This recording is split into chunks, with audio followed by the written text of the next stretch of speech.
Hey! Welcome to episode 104 of Awkwardly Awesome Podcast. I'm your host, Jason Freeman. And today I'm so excited. I have a great friend on, and we're talking about a subject that I feel so passionate about, and that is healing from from trauma, from dealing with anxiety and in ways that don't serve us. And my guest today has a modality she uses to help people create new patterns in their lives and deal with the challenges of their lives in a new way. So let's get going. I'll be back in a sec. Well, I should turn the better. I'll be back in a sec. I'll be back in a sec. Today's guest, Heather Smith.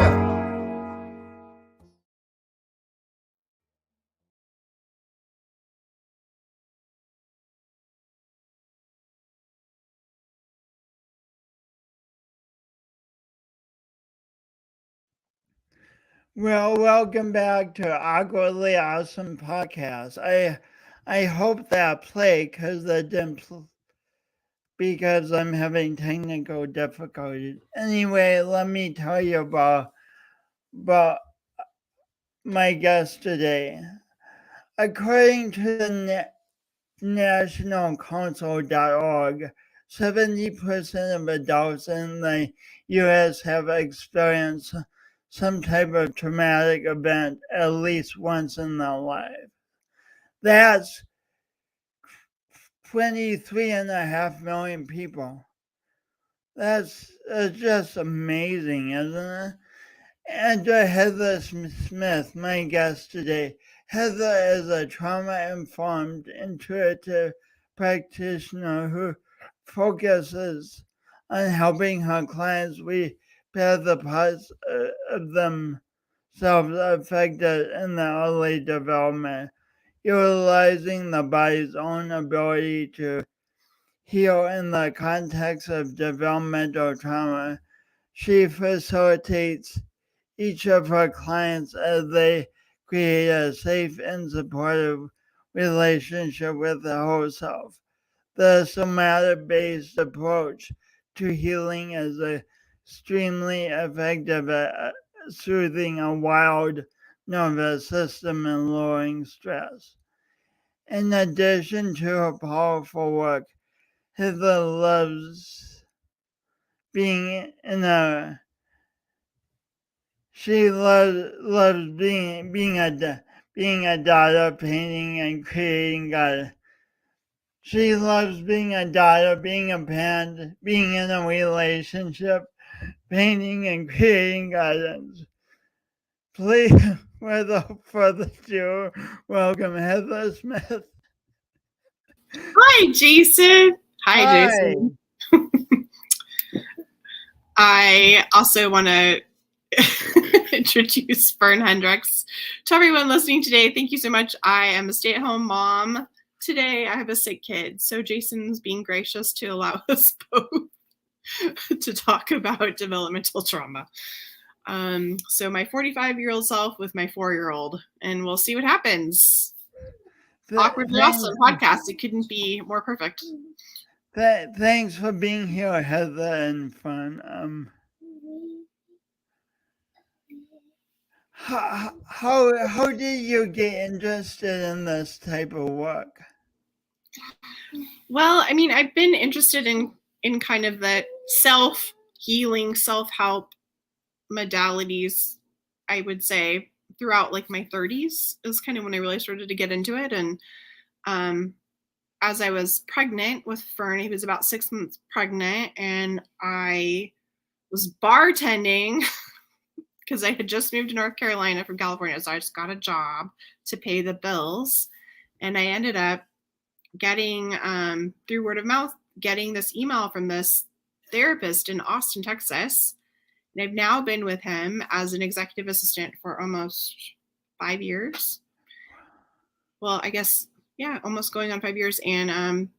Stephen Terrell, is this incredible human being that goes around the world and teaches other therapists and therapists of all kinds, not just psychotherapists, but doctors, speech therapists, body workers, all kinds of people take the course. And he trains them this modality. It's called Transforming Touch. And it's incredible. It was, I think, a couple years in, and I was finally like, I don't even, what do you do? Like, I don't really know. I keep helping all the students, and I'm in charge of the trainings and registration. And I was like, I don't even know what it is you do.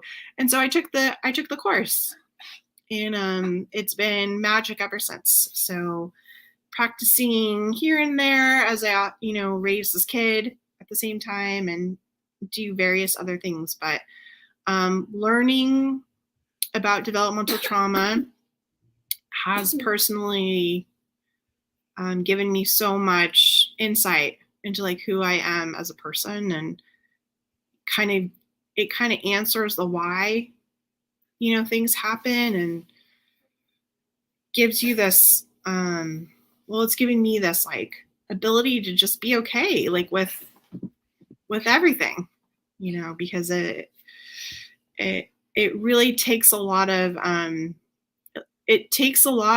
the pressure and the shame and the guilt from whatever it is we carry around with us from growing up.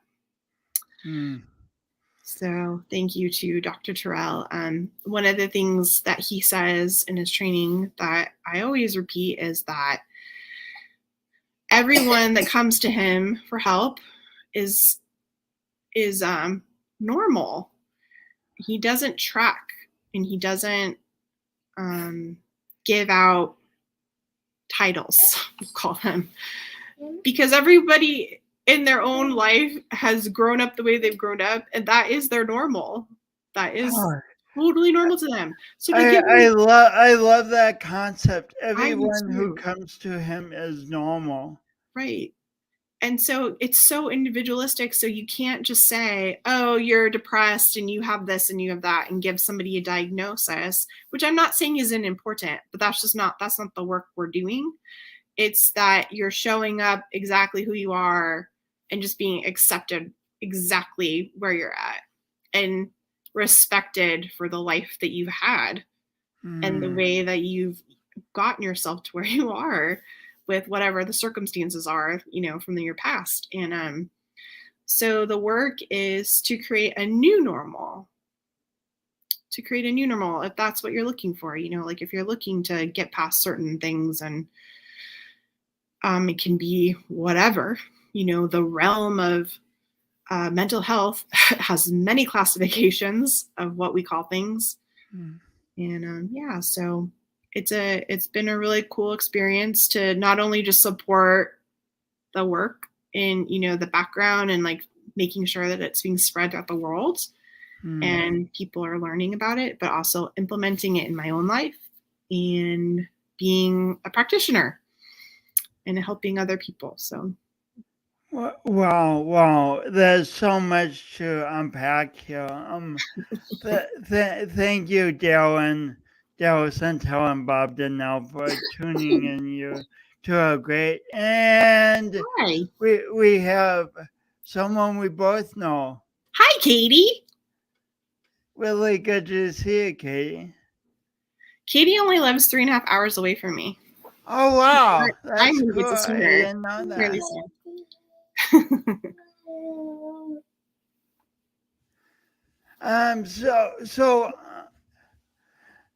So in what you sent me, you called the nervous system wild. You said the wild nervous system, and so many of us, including me, want to be in full control of our lives and be able to control our emotions and just control, but the nervous system is wild, huh? I would say while it is a cool word to use, just because it makes me think of like we're dealing with this part of our body that is, it's the lizard brain. It's the thing that came about before, when humans started to become humans, and it's just it has evolved, but scientifically it hasn't really evolved that much. And a lot of it is what we're dealing with is just trying to figure out the world that we're in, which is insane. And this body that we have that is like constantly just being inundated with sensory things and, actions and needs. And it's just a lot. It's a lot for this body that we have. This body that we have wasn't meant for this. So it's a lot of navigating in the wild, I would say, kind of a way. Just like getting back to like your foundation of not, like, I think developmental trauma and in the mental health world and psychology and stuff, I'm not there. I'm not a therapist like that at all. Like I'm just a practitioner and like a student, like learning as I go and researching and reading. And the more I do, the more I see that it's just really getting your foundation settled so that you can just feel what it feels like to be who you are. And without all that other stuff like around, surrounding you and like changing your direction of the way that your mind's going or the way that your blood pressure is going, or all of simple things like that. When the body is just calm and centered and in the middle and has the right support and safety, it's amazing what it can do. It can heal itself, and it's been proven time and time again. And it can be little by little. It can be all at once. Everybody's different. It's not like this is the way, this is the only way, but it could be, and that's, I think, what's wild and exciting. Robert Wall says, a person with real experience has the credentials that are needed to help others. Thank you, Robert. I agree.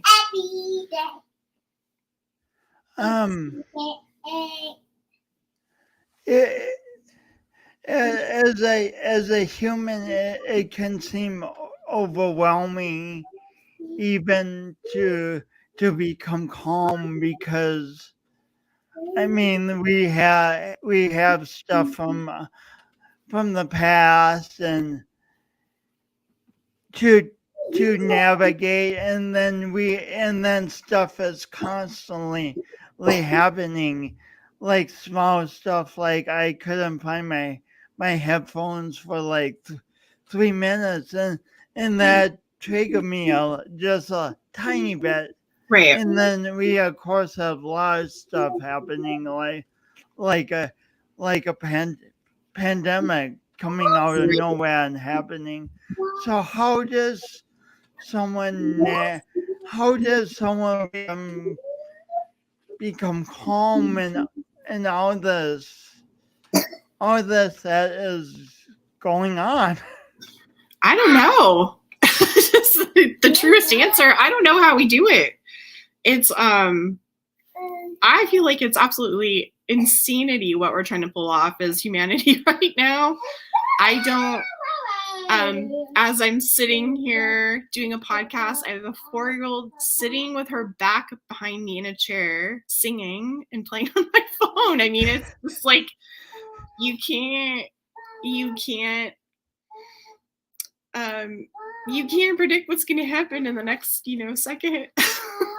I think it's just like learning that and really accepting that that's the truth is very helpful, because it kind of creates this permission to just, be exactly where you are in any given moment.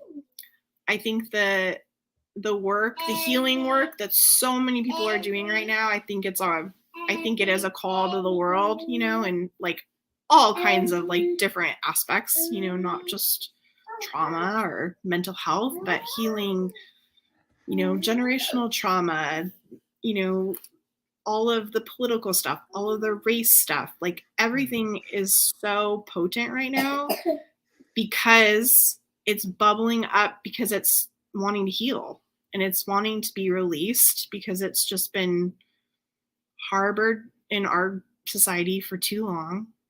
And it can look really ugly and scary, and it can look very chaotic. But at the end of the day, it's kind of like that idea, like, well, there's still that foundation of like where we come from, though.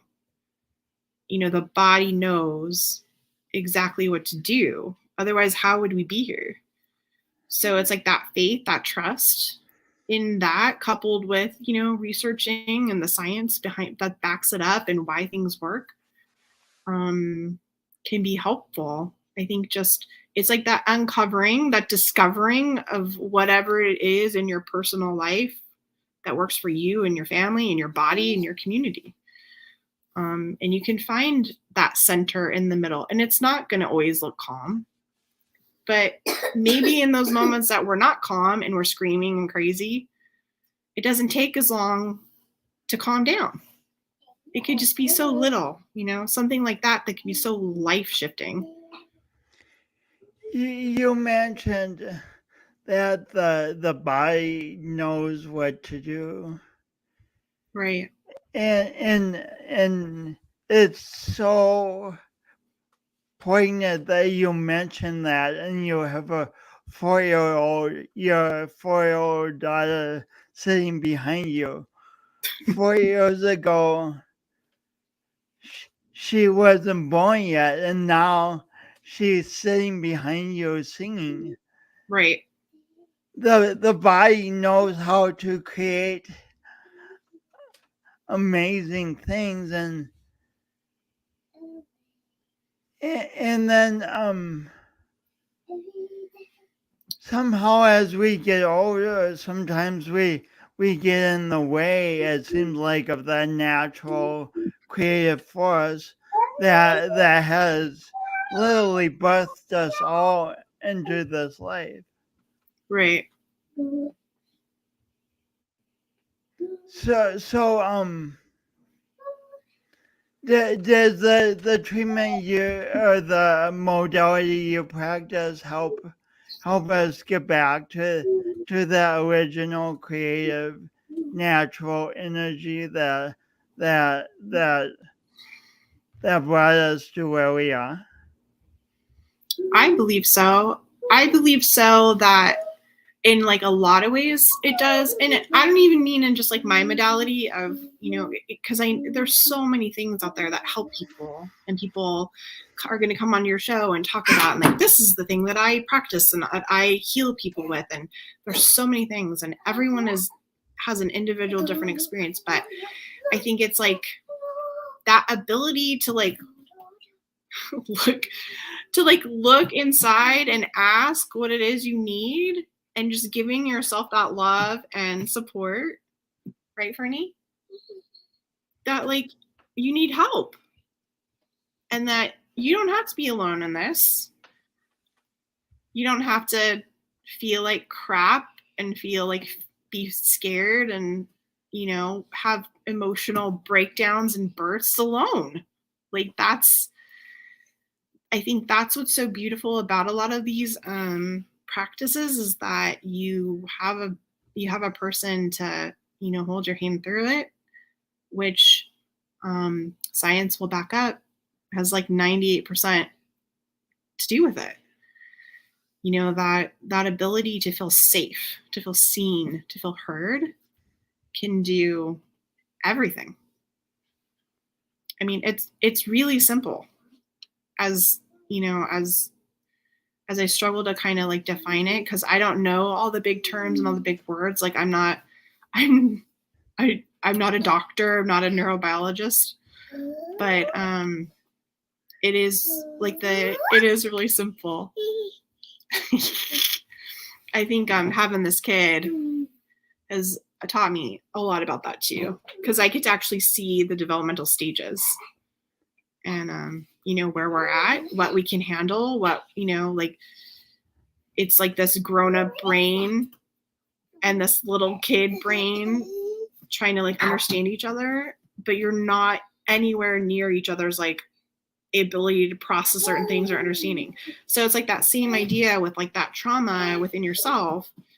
You're kind of dealing with this like really young baby, maybe not, you haven't even been born yet, parts of yourself that have never gotten to be heard or seen and understood and told that they're safe. And so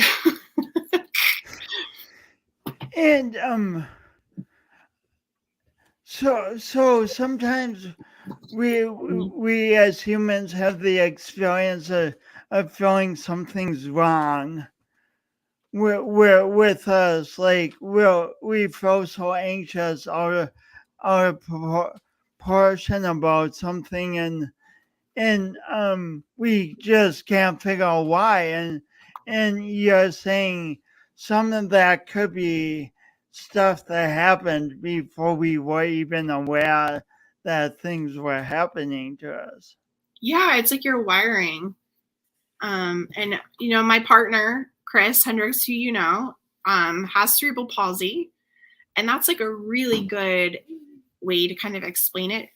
So the way that Chris explains his cerebral palsy to people is that he's like, it's basically there was an injury to the spinal column or the cord or one part of your brain stem, and it created this kind of like glitch in the ability for your brain cells to like communicate with each other. And so there's like a glitch in the system. And this idea that something caused that, so there's still this foundational knowledge of before that happened. Even when you're in, so he's still in the womb, there's still this before. There's this genetic, Vern's like beating me with a drumstick. There's this genetic component of the human body that is like all knowing. And so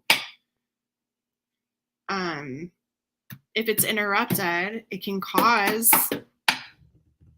like a personality trait. Like I'm just like a highly anxious person. But maybe it was because something happened, when I was maybe my mom was so nervous about becoming a mom. Yeah, get it, girl. Chris Taylor's proud.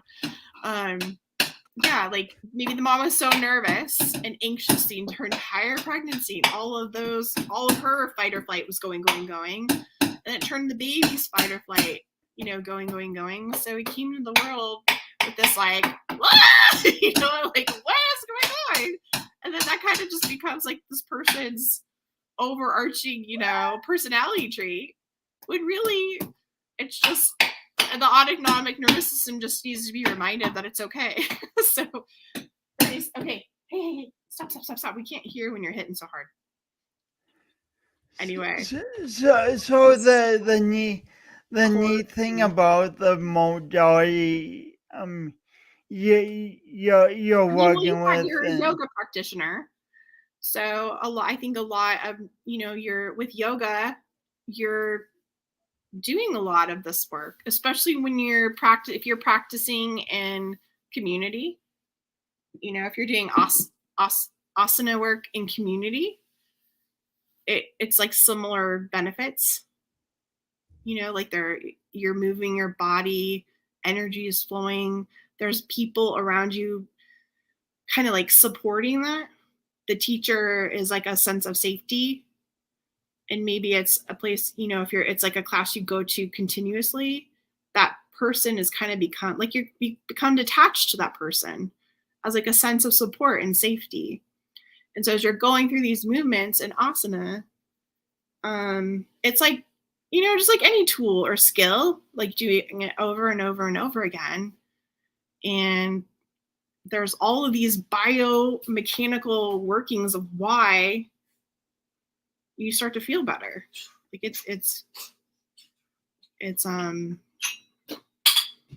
if anybody wants to look more into it, if you research attachment theory, that really is like a lot of what I'm talking about, kind of like where it starts. Like if you want to know like the whys in the house, but why, the child and the baby, the mother and the baby are physically connected. And there's this whole thing about like, why though? Why is the mother and the baby physically connected after birth? And the necessity of the mother always being there and being available and being present. It's if there's a rip or tear in that, and the baby's nervous system does something weird or different, I should say. So anyway, I don't know if I'm going off like the questions because I feel like this is like a crash course in trying to answer a question with like a band playing behind me. Yeah, we're doing great. All right, stop. Thank you. Stop. Well, Robert says, reminds me of my kids. They love the larger audience. Yes. Well, her daddy's a musician. Maybe that's why. And Robert says, so true. Authenticity can be a major catalyst to start the healing process. A Lamborghini performs horribly off-road. Whether you are a Lambo or a 4x4 truck, lean into the performance it was designed for. As it is for us, authenticity will not only heal, but you'll attract those who were meant to be in your tribe. Wow. That's beautiful, Robert. Thank you. That's really beautiful. Can I steal that for my website? That's beautiful. It's really good. So the exciting thing about one of the exciting things about this discussion is we're not trapped with past experiences. Our parents did the best they could. We did the best we could as did the best we could as young kids. But but like I'm parenting right now. Hold on. This is the reality, folks. You think you're all professional and have it all together, but we all know that you're not. You're just normal. but we're not trapped with the past. I mean, what you're saying, if I'm understanding it, is there's ways of in the modality you work with is one of the ways that where a person can go and be seen and heard and held in a safe space, and these patterns can start to unwind and new patterns can form. Yes, I couldn't hear anything that you were saying because I'm being distracted by a 4-year-old. I apologize, but so it is what it is. So the exciting thing is what we're talking about, one of the exciting things is we're not trapped with past experiences. Parents did the best they could. Exactly. We did the best we could as young people, but there's ways to heal those patterns. in our present life and not be trapped in old patterns. Yeah, it's such a false like narrative that I think we like to play in the society too, that like we're so made by whatever we were. And yeah, I mean, it's so valid, but we can't just keep replaying that because it makes it so hard. It just makes life too hard. And there's no reason that it has to be hard like that, you know? And yeah, life is hard and it's going to be hard here and there and now. And, you know, it's all a cycle, but this kind of stuff is like, you really don't have to do that. Like when we are kind of given, our minds are kind of expanded a little in the thought process that like you can just choose to not be that anymore with help. And I think with help is so important. Like we're not meant to do this all alone. We're not meant to self-soothe. I think that's like a weird thing. I learned that a lot like with Fern, and I'm not saying any of it's wrong because I'm in no way some conscious parent or perfect in any way. But there's this thing where, you know, the baby's crying and there's these different methods of like, as a parent, okay, do you let the baby cry or do you go in every time? And you haven't had no sleep and you're dying and your anxiety is through the roof and your nervous system is, you know, after you've had a baby, your nervous system does not work at all. Like you're completely just a ghost. And so there's these different methods of like, oh, it's called the crying out method. No, you just let them cry it out and scream until on day 3 they just learn that you're not coming and then they stop. Like that's so hardcore to even hear me say that out loud right now. And I can't say that I didn't try it because you're like trying to just be alive at that point. But it's so important for the body to just know that there's somebody else there, because that's what we're designed for. We're designed to be comforted and, you know, be supported and feel safe in your circumstances and in your environment. And if you didn't have that, I'm so sorry, but we can recreate it. And there's no reason that you can't, because there's so many beautiful people in the world, and it doesn't have to be your family. It can be your friends. It can be your coworkers. It can be your yoga class. It can be, you know, a class you take online. It can be anybody. So if when a client comes to a trauma-informed intuitive session, what do they experience? It's a very simple process. You come exactly as you are. I kind of explain what it is we're going to do and make sure that you feel safe and comfortable. And if there's anything that you want to tell me, you can. You don't have to. There doesn't need to be any talking involved. You don't have to come in and tell me your whole past, but if you'd like to, you can. And then we start the session. Generally, I have a table, so the person's laying down on a table, a massage table.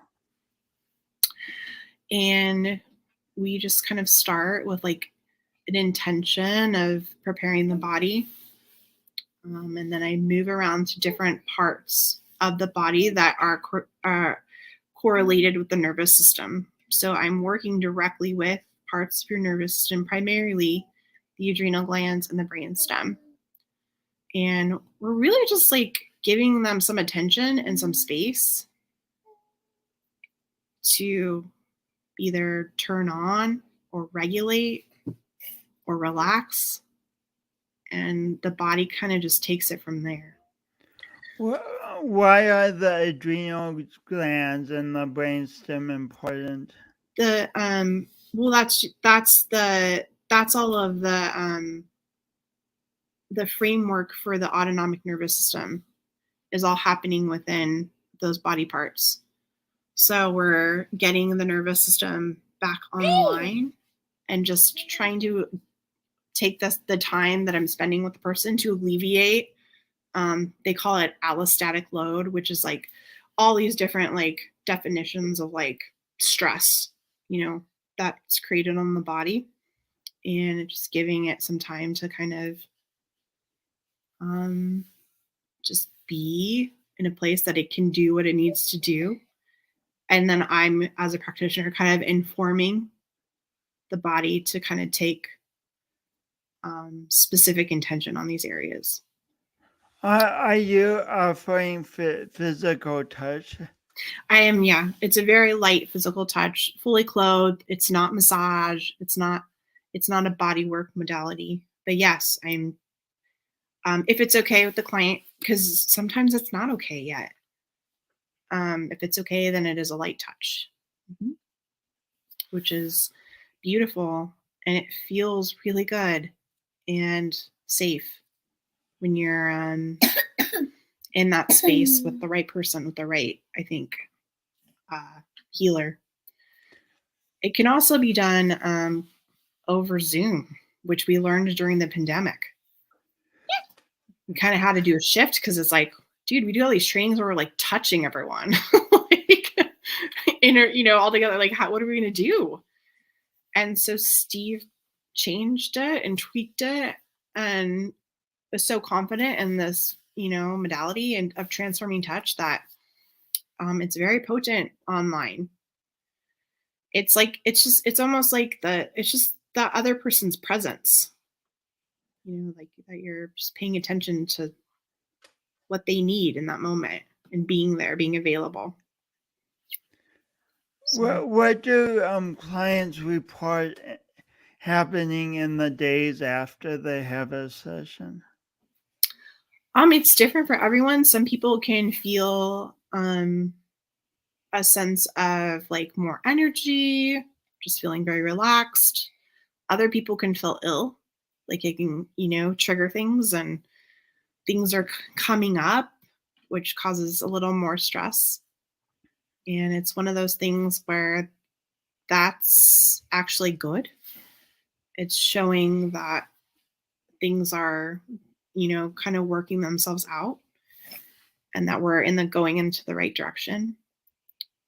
So it is a day, if you're having the session, it's a day to kind of like, I think, schedule for yourself for sure, because you never know what's going to come up.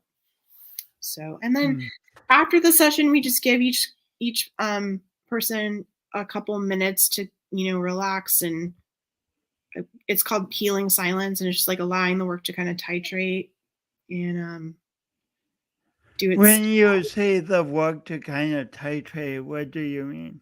Like, just so that after the session, all the stuff that that we were doing together, and then we end with just like, okay, we're just going to sit in silence for a couple of minutes, just allowing the experience that just happened for the body to just kind of settle in it before we just like get up and leave. And that I think gives the client a little time to, after that, sit up, and if there's anything that had come up that they want to talk about, they can, or just like can talk about just just the sensations that you had, if you feel like sharing. And if you don't feel like sharing, that's fine. It's all fine. And then that's the end. It sounds so gentle, and it's very gentle. And some people can have really, really big reactions from very gentle. Very gentle can be too much. And I think that's the kind of thing too that I'm learning with like all this, the body work and healing trauma work, is that some of the stuff is so hardcore. Like people like go for it. they're like, we would hear you. And they're just like doing it all at throwing the kitchen sink at these poor bodies, and I think that's what I really like about this. It's so gentle, and that can even be too much. So you have What a profound insight that we don't hear much at all in today's society. Sometimes you said sometimes very gentle can be too much. right. Yep. Wow.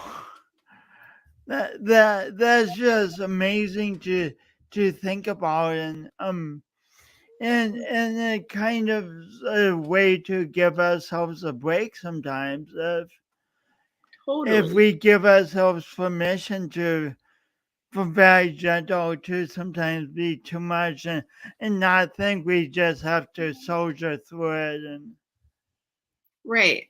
Or that like because you're getting more, it's gonna help you faster or something. And that's just like so not true. I don't think that's true about anything. mm, more Um, more doesn't necessarily help no, us. you could like hurt yourself. You could like be really sick for a while, I have such a sensitive system. I'm really like that. Like I see an acupuncturist and a chiropractor pretty regularly, and but I've been seeing them for so long that they know like I can only handle so much. Like I only get a few needles, but I've been to acupuncturists that are like, here's like 80 needles, and I'm like, oh my god.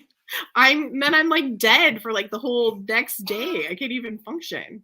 So sometimes as a client, we think we need to get the maximum value. So we're Right. like, give me the 80 needles. But if that's overwhelming, is that really a value to us? Exactly. No. No, not if you have to lose like days, days of your life to like recover. I don't think so. Mm. Um, This is profound. And yeah. speaking of profound, another Robert comment. Do you want to read it? Robert Wall. Wow, what a great thought. I believe the child crying out to its parent can be an analogy of supporting others. Mental health, suicidal tendencies, anxiety, marriage, etc. I'm getting beautiful vibes from this podcast today. Aw, so Mm. sweet. Yes. I believe that's the perfect analogy for it. Well, Robert, thanks for watching and thanks for being your comments are really amazing.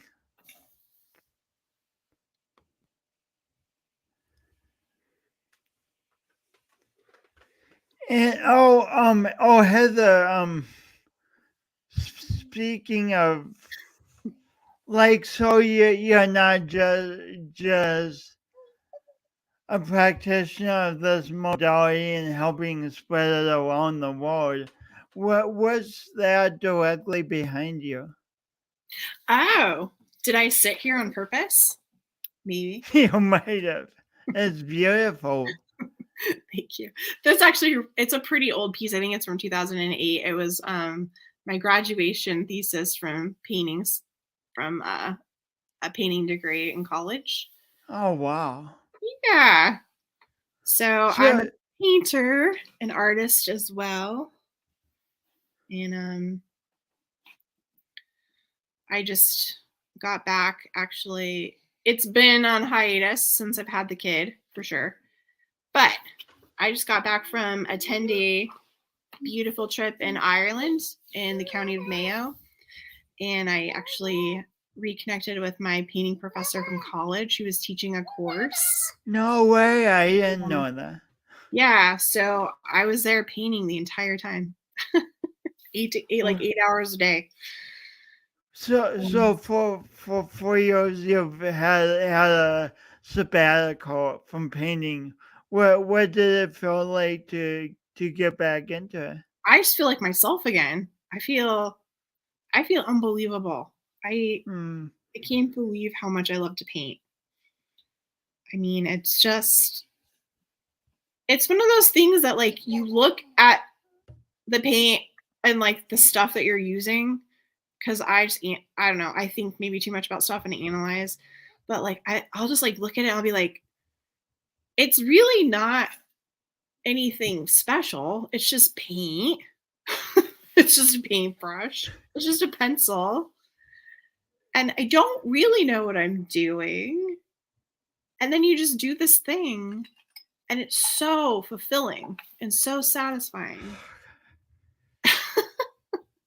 And then sometimes it looks super cool.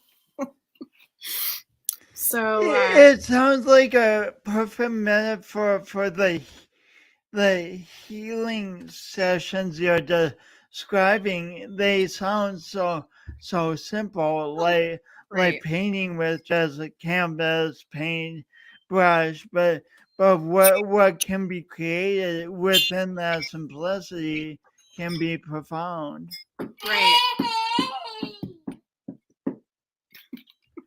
I don't know why this is the instrument. Fine, you are doing so well. Well, getting close to being done. You're doing so well. Right. Come sit here with me instead of playing the instrument. Just be on the camera. Come here. So how do I've been wanting to ask you this question all. How do art and healing relate to each other? I mean, I guess it's such an obvious feeling.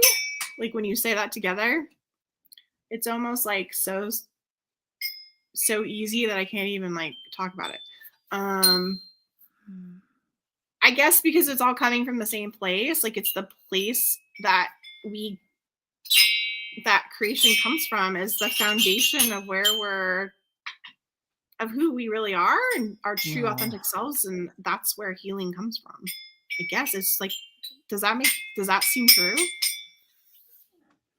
Creation and healing is like the same spark, maybe.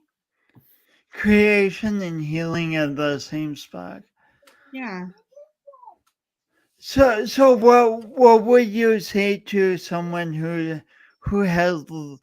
loved creating in any kind of art form, be a writer, musician, artist, any type in the past, and then life got really busy with work and maybe kids and stuff, and they went away from creating. What words of encouragement might you offer them? Oh, it's so cool because I'm right at the cusp of this, of like coming back, and it just never leaves you. It has never left you. And so just, I think, always be totally okay with where you are, because life is the journey that we are on. We're not in control, and being open to what you love and what you're passionate about. If you have a kid and you need to sit still for 4 years, I'm here to attest that my painting came back around. And I didn't even try. It literally magically just happened. All of the pieces happened. It was all serendipitous. The way the trip came about, the way the trip happened, how I'm feeling back from the trip. And now I'm just, wow, like relearning that part of me that's never left. If I had said to you a year ago, hey Heather, you'll be going to Ireland for some time to study with your painter or with your teacher, would you believe me? Wait, a year ago? Yeah. Or two. Well, because I planned it like a year ago, so yeah. So if I had told you 2 years ago or whatever. No. Not in the middle of babyhood and stuff, I wouldn't have. It's like you can't even like see past your face. Like it's just so it's a so how did you get from the point of not being able to see past your hand to going to Ireland and getting this amazing opportunity? Hey, fun. No! Look at me. Okay. So I think that it's just allowing myself to feel what I need to feel in any given moment and knowing that it's all normal. Because it's just part of my journey. And trusting, I guess. Trusting that my reasons for being here are specifically mine, and I don't think the universe or God is gonna, let me pass them up. Beautiful. So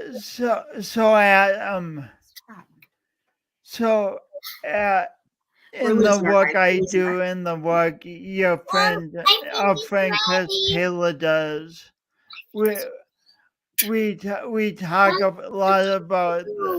It's so practical. Okay, just a second. Do you hear Jason talking? We talk about a lot about the power of doing our imperfect best, right? And what it means to me is I envision my best, and then when that doesn't quite happen, when I make mistakes, when challenges come up, and instead of quitting and saying, "Oh, that wasn't meant to be," I try to learn from that stuff and move forward towards my best. What does doing your imperfect best mean to you, Heather Smith? I think doing my imperfect best is like the greatest title for being a mom because it's totally what it is. You suck at it, and you're like the suckiest mom and the greatest mom all at the same time, and it's all part of it, and no one is exempt. It doesn't matter what book you read or what course you take. It's such every minute is a surprise. You can read about it all you want. It's not an experience that you can be prepared for. And I think that that's really matured me and allowed me to learn grace and just suck sometimes and be okay with it. Hey, this melted in the fridge for hours. Fern and I made these today. Oh, it's a bath pop. They're beautiful, Fern. What? He said they're beautiful.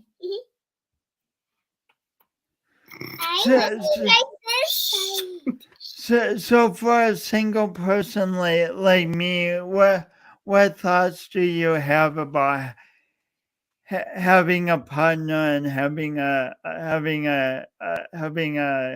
good relationship?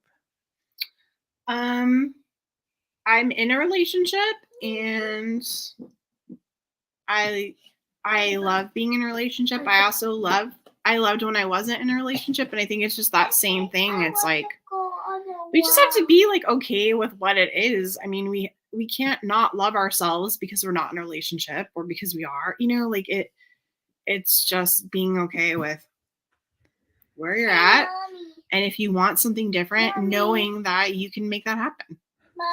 So you're talking about letting the grass be greenest where we actually are in life, instead of saying, "Oh, the grass over there is so much better over there." I mean, and it's just like that's just so false. It's like nothing's perfect. No relationship is perfect. Nothing's perfect ever. It's all awkwardly awesome. So. It is. Yeah, I mean, I think, you and I were in a lot of inspired by a lot of the same people and stuff kind of in the healing world. And I think kind of being out of that and like being in my own world and being in my own healing world, I really learned that like it's all such a bunch of BS. Like we can be inspired and we can take things from what other people are saying, but really if you're not okay with like what it's coming out of your own mouth and your own heart, then then you're not going to find it, because that's not what it's about. It's about like, my little sister, Holly, always tells me this when I'm going through a rough time, and she's like, just be the rock in the river. She's like, you are the rock in the river. That's like such a beautiful mantra that I say to myself all the time. She's way smarter than I am. And what does that rock phrase in the mean river to means it's like you are steadfast. You are who you are, like that grounding, foundational person of who you are in any given moment is the rock, and the river is everything else, and it's just flying on by. It's floating on by, or it's drifting on by, but the rock is always there, and that's what we have until we die. So I don't know, that's that spiritual element of, I think, belief for me has been really helpful. As much as I, have breakdowns and cry and hate life at times, I think that I can hold on to that, though. Like, because it's a really easy, very visual metaphor for me, to be the rock. It's beautiful. Yeah. Beautiful. So how do people get a hold of you? I mean, do you have a? I run really fast, so good luck. What? I said I run really fast, so good luck. They can email me, I guess would be the best way. Heather@yourvisionpaintings.com. Perfect. I'll put that down.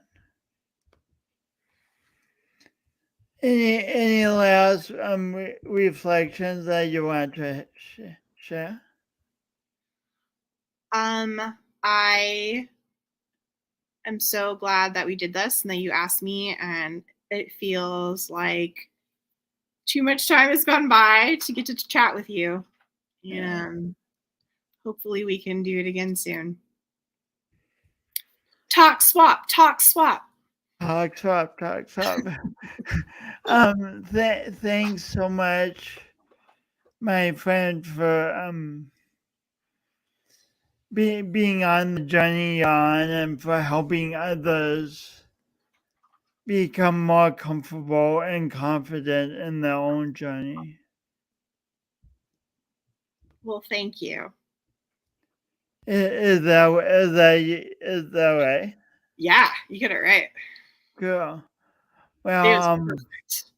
Well, thanks so much. This was great, and thank you, Fawn, for being part of this. You were awesome, and always a long time to wait around for Mom. So thank you. Did you hear him, Fernie? She shook her head. Yes, she's cool. Okay. Talk to you later, my friend. Bye. Thanks, Jake. Bye.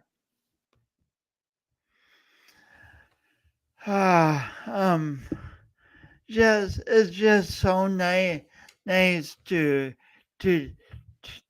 talk and have conversations. I felt less alone in my own humanity after my conversation with Heather, and I hope you do too, and I hope you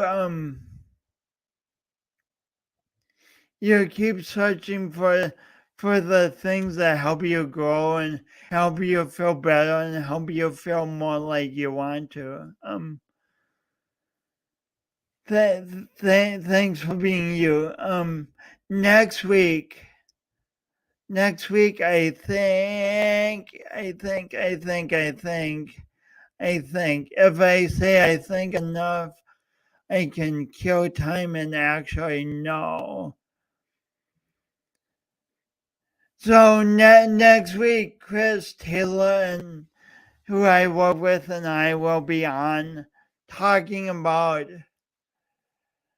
not just the glossy part of having the business and what appears on social media, but the behind the scenes challenge, and instead of running from that challenge or thinking it shouldn't be, embracing it and moving forward. So again, thanks for being you. Thanks for your time today. Have a great week. Start an amazing conversation with a friend or family member, and talk to you soon.